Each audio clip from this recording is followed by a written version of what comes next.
నమస్తే, welcome to think Andhra. నేను మీ మాణిక్.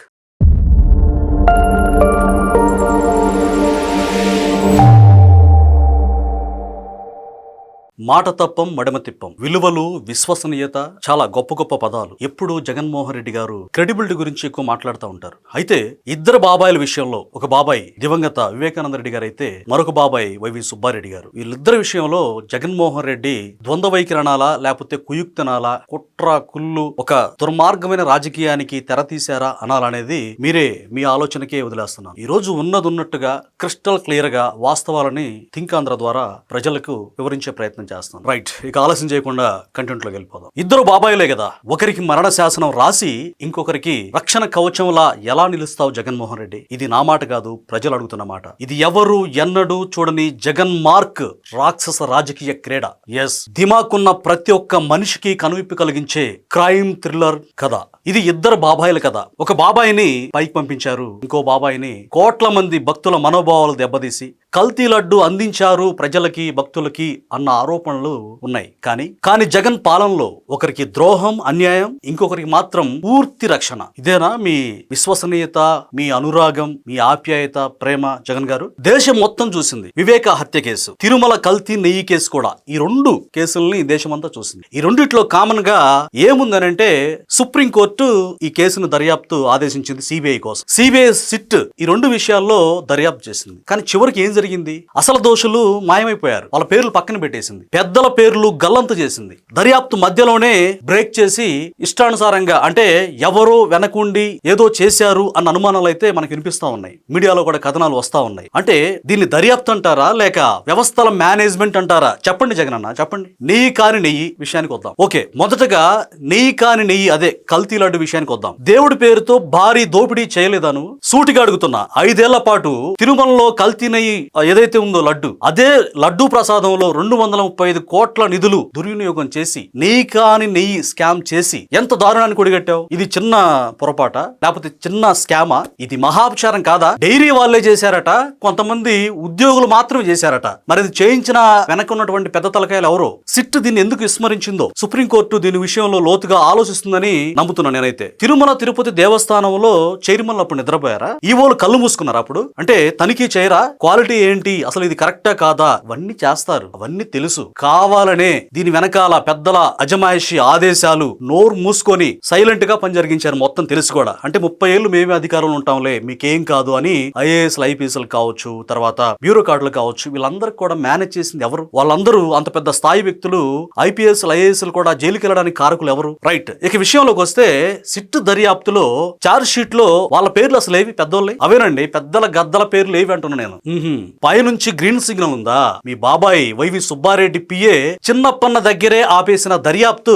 చిన్నప్పన్న లంచాలు తీసుకున్నాడని చెప్పారు. మరి చిన్నప్పన్న వసూలు చేసిన లంచం డబ్బులు ఎవరికి ఇచ్చారు? అసలు చిన్నప్పన్న దగ్గరే ఎందుకు ఆగిపోయింది? చిన్నప్పన్న వెనకాల ఉంది ఎవరు? వైవి సుబ్బారెడ్డి కదా మీ బాబాయ్. వైవి సుబ్బారెడ్డి ఆదేశాలు లేకుండానే 50 లక్షల రూపాయల ముడుపులు తీసుకుంటాడు లంచాల రూపంలో. కిలోకి 25 రూపాయలు నుంచి ఆయన వసూలు చేశాడని ఆ డైరీల దగ్గర ఏదైతే ఫేక్ నెయ్యి కాని నెయ్యి, ఆయిల్ కాని ఆయిల్ ఏదైతే ఉందో ఆ లడ్డు తయారు చేశారు కదా, ఆ ఫేక్ కంపెనీల దగ్గర నుంచి కిలోకి 25 రూపాయల చొప్పున డిమాండ్ చేసి ఒక్కడే, అంటే మీ చిన్నప్పన్న మీ పిఏ తీసుకునేంత సాహసం చేస్తాడా? వైవి సుబ్బారెడ్డిని అడుగుతున్నాను నేను. అలాగే ఆ బల్క్ అమౌంట్ ఏదైతే కేజీకి 25 రూపాయల చొప్పున డిమాండ్ చేసి మొత్తం కూడా 50 లక్షలు హవాలా మార్గంలో ఎటిల్లాయి. 50 లక్షలు తీసుకొని ఎవరికిచ్చాడు? వైవి సుబ్బారెడ్డికి ఇవ్వలేదా? మరి ఎవరికిచ్చాడు అతను తేల్చాలి కదా. జగన్మోహన్ రెడ్డి జమానాలో వాళ్ళ బాబాయిలు ఇద్దరు చైర్మన్లుగా పనిచేశారు, టిటిడి చైర్మన్ గా. అంటే ఒకళ్ళు భూమన కరుణాకర్ రెడ్డి, తర్వాత వైవి సుబ్బారెడ్డి. వీళ్ళిద్దరు ప్రమేయం లేకుండా ఇష్టానుసారంగా అక్కడ అవకతవకలు జరిగాయా అనేది ఇక్కడ ప్రశ్న. అయితే కానీ చిన్నప్పన్న ఎవరి కోసం పనిచేశాడు నిజానికి? చిన్నప్పన్న వాడు ఎవడు అసలు? వైవి సుబ్బారెడ్డి లేకపోతే ఎవడు? చిన్నప్పన్న ఒక్కడే లాభపడ్డా నిజంగా? అంత పవర్ ఉంది అతనికి, అంత పెద్దోడు అతను? లేదా పై వాళ్ళకు కూడా కమిషన్ ఉందా? ఎస్, సిట్ అక్కడే బ్రేక్ వేసింది. ఎందుకు వేయాలి బ్రేక్? వాళ్ళ గురించి మూలాలు తీయాలి కదా. సిట్ ఎందుకని ఇలాంటి దర్యాప్తు జరుగుతుందని ప్రజలందరూ కూడా ఆలోచిస్తా ఉన్నారు, విస్మయం చెందుతున్నారు. ప్రధాన మీడియాలో, ప్రింట్ మీడియా, ఎలక్ట్రానిక్ మీడియాలో ఈ వార్తలు వస్తా ఉన్నాయి. ఈ రోజు పెద్ద తలకాలైనటువంటి బాబాయిల పేర్ల దగ్గరికి టచ్ చేయలేదు, తాకలేదు. ఎందుకని భయమా? లేదా బాస్ ఆర్డరా? అదే జగన్ గారు బాస్ అంటే. వివేక హత్య కోసం 40 కోట్ల సుఫారీ ఇయ్యగల స్టామినా ఎవరికుంది? వివేక హత్యకు 40 కోట్లు రెడీ చేసి 4 హంతకులకు ₹1 కోటి చొప్పున అడ్వాన్స్ ఇచ్చారు. సార్ అర్థమవుతుందా మీకు?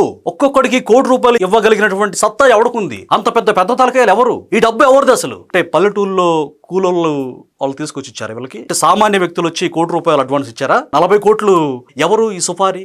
ఇది నా మాటలు కాదు, సిబిఐ తేల్చింది. కానీ పెద్ద తలకాయను వదిలేసింది. గూగుల్ టేక్అవుట్ కూడా చూపించింది. అసలు ఇదేమి రాజకీయం, ఇదేమి క్రెడిబిలిటీ, విశ్వసనీయత? అసలు ఎంత మంచి ప్రేమ పలుకులు పలుకుతారు జగన్మోహన్ రెడ్డి గారు? లేక రాజకీయ బాసుల డబ్బా అనేది ప్రజలు ఆలోచించాల్సినటువంటి అంశం. ఇదంతా సిబిఐకి తెలుసు కానీ చెప్పలేదు. దీని వెనకాల ఎవరు మేనేజ్మెంట్ ఉంది? దీని వెనకాల వెనకుండి నడిపిస్తుంది ఎవరు? అవినాష్ రెడ్డిపై దర్యాప్తు ఎందుకు ఆగింది? సిబిఐ చెప్పింది కదా అవినాష్ రెడ్డి పాత్రపై లోతైన దర్యాప్తు అవసరమని. హత్య జరిగిన రాత్రి అర్ధరాత్రి ఇంట్లో ఉన్నాడు. తెల్లవారుజామున వాట్సాప్ కాల్స్, చాట్స్ ఉన్నాయి. ఏది సునీల్ యాదవ్ ఎవడైతే ఉన్నాడో వివేకానంద రెడ్డి గారి హత్య విషయంలో నిందితుడైన వ్యక్తి, ఐ థింక్ A3 అనుకుంటాను. అతను వివేకానంద రెడ్డి హత్య తర్వాత అవినాష్ రెడ్డితో వాట్సాప్ కాల్స్ మాట్లాడతాడు, వాట్సాప్ చాట్స్ ఉంటాయి, అతని ఇంటికి కూడా వెళ్తాడు. గూగుల్ టేక్అవుట్ మొత్తం కూడా ఆధారాలు సేకరించింది సిబిఐ. బట్ ఆ విషయాన్ని డెప్త్ కిందకు తీసుకోవట్లేదు. ఎందుకు దాని విషయంలో దర్యాప్తు కొనసాగట్లేదు? జగన్మోహన్ రెడ్డి బ్రేక్ చేశాడా అంటే ఫోన్ మాత్రం స్వాధీనం చేసుకోలేదు. ఎందుకని అంటే వివేకానంద రెడ్డి గారి హత్య కేసులో పెద్ద తలకాయాలని చెప్పబడుతున్నటువంటి అవినాష్ రెడ్డి వైపు వెళ్ళని చూపెడుతుంటే డాక్టర్ సునీత గారు కూడా ఖచ్చితంగా అతని హస్తం ఉంది, అతనికి జగన్మోహన్ రెడ్డి సహకరిస్తున్నాడు అని చెప్తా ఉంటే ఆయన ఫోన్ మాత్రం తీసుకోలేదు. మరి దీనికి ఏం లాబింగ్ జరుగుతుందో, ఏం సెటిల్మెంట్ జరుగుతుందో అర్థం కావట్లేదు. గూగుల్ టేక్అవుట్ గురించి అవినాష్ రెడ్డి అంటాడు గూగుల్ టేక్అవుట్ అంతా ఫేక్ అంటాడు. ఎవడా ఫేక్ అని చెప్పింది? అంటే అసలు ఏంటి? పెద్దలకో న్యాయం, గద్దలకో న్యాయం, సాధారణ పౌరులకో న్యాయమా? ఎందుకంటే నీ సహాయ సహకారాలు పుష్కలంగా ఉన్నాయి అవినాష్ రెడ్డికి. జగన్మోహన్ రెడ్డి గారు చాట్స్ పూర్తిగా బయట పెట్టలేదు. ఏదైతే వాట్సాప్ చాట్స్ ఉన్నాయో, కాల్స్ ఉన్నాయో ఆ విషయాలు పూర్తిగా బయట పెట్టలేదు. వివేకానంద రెడ్డి గారి హత్య జరిగిన తర్వాత సునీల్ యాదవ్ అవినాష్ ఇంట్లో ఎందుకున్నాడో నువ్వైనా చెప్పొచ్చు కదా జగన్. ఇదే విషయాలపై డాక్టర్ సునీత నిలదీస్తే జగన్మోహన్ రెడ్డిని పాపం ఆవిడకి వార్నింగ్ ఇస్తాడు జగన్మోహన్ రెడ్డి. ఏంటమ్మా నీకు డబ్బులు కావాలని డబ్బులు ఇస్తా, మెడికల్ కాలేజ్ కట్టించమంటే కట్టిస్తా, అవినాష్ రెడ్డి బీజేపీలో చేరుతాడు, నోరు మూసుకో అని చెప్పి జగన్మోహన్ రెడ్డి హతుడు ఎవరైతే ఉన్నారో ఆయన కుమార్తె, వివేకానంద రెడ్డి గారి కుమార్తె డాక్టర్ సునీత గారిని వార్నింగ్ ఇస్తాడు. ఒక్కసారిగా షాక్ అయిపోయింది ఆవిడ పాపం. అంటే ఆడబిడ్డను ఇంత వార్నింగ్ ఇస్తామంటే, ఒక బాబాయిని ఒక కన్ను ఇంకొక కన్ను ఎందుకు పొడుచుకుంటుంది అధ్యక్ష అన్నావు కదా, ఇది పక్షపాత ధోరణి కాదా? ఒక బాబాయికి ఏమో రక్షణ కవచం అలా దుర్మార్గం చేస్తే అండగా ఉంటావు, ఇంకో బాబాయినేమో దారుణంగా పైకి పంపిస్తే అండగా ఉండకపోగా దారుణంగా వివక్ష చూపిస్తావా? ఒక కన్ను ఇంకొక కంటిని ఎందుకు పొడుస్తుంది అధ్యక్ష అన్నావు కదా నిండు అసెంబ్లీ సాక్షిగా. మరొక కన్నును పొడవటం కాదా ఇది? ఇంకొక కంటిని ఇంకొక కన్ను పొడవటం కాదా? జగన్ ద్వంద్వ వైఖరికి నిలువెత్తి సాక్ష్యం కాదా ఇది? ప్రజలు ఆలోచించాలి. ఇవి నా సొంత మాటలు కాదు. సిబిఐ దర్యాప్తును క్షుణ్ణంగా చదివి తెలుసుకొని రీసెర్చ్ చేసి మాట్లాడుతున్న విషయాలు ఇవి. ఇక నిన్ను ఎలా నమ్మాలి జగన్మోహన్ రెడ్డి గారు? సునీత గారికి న్యాయం చేస్తానని మీరు అసలు గతంలో చెప్పారు కదా.